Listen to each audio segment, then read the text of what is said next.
Hi అండి, అందరు ఎలా ఉన్నారు? బాగున్నారా? నేనైతే మా ఫ్రెండ్కి కాల్ చేశానండి. అయితే తను ఏమైందంటే, నాకు మా హస్బెండ్కి గొడవైంది. మా హస్బెండ్ డ్యూటీకి ప్రొద్దున్నే వెళ్ళారు అని చెప్పింది. ఈరోజు నేను బాక్స్ కట్టలేదే, గొడవైంది కదా అని చెప్పింది.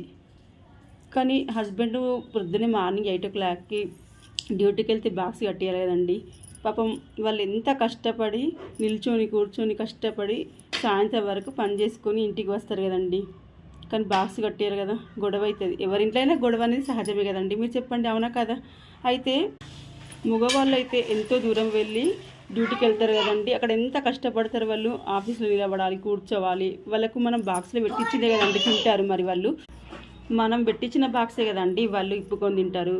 కాకపోతే వాళ్ళకు చాలానంత టైం ఉంటుంది, కొంచెం సమయమే ఉంటుంది కదా. వాళ్ళకు ఆఫీస్లో బ్రేక్ ఉన్నప్పుడే కదండి తినాలి. అదే మనకైతే ఇంట్లో చాలా టైం ఉంటుంది. మనం టీవీ చూస్తాం, సోఫాలో కూర్చుంటాం, మనకు నిద్రస్తే వండుకుంటాం. కానీ వాళ్ళకి పండుకోవడానికి కూడా అవకాశం లేదు. కాబట్టి మనమైతే అన్నీ వేసుకొని తినగలుగుతాం, వాళ్ళైతే తినలేరు కదండి. కాబట్టి వాళ్ళకి సహకరించి మనం చేసి అయితే ఖచ్చితంగా పెట్టాలండి. గొడవైంది కానీ అలా మానేసి ఎట్లుంటే చెప్పండి మీరే, అవునా కదా? Okay friends, bye. వాళ్ళు కష్టపడేది కూడా మన కోసమే కదా అండి, అది మనం అర్థం చేసుకొని సహకరించాలండి. Okay friends, bye.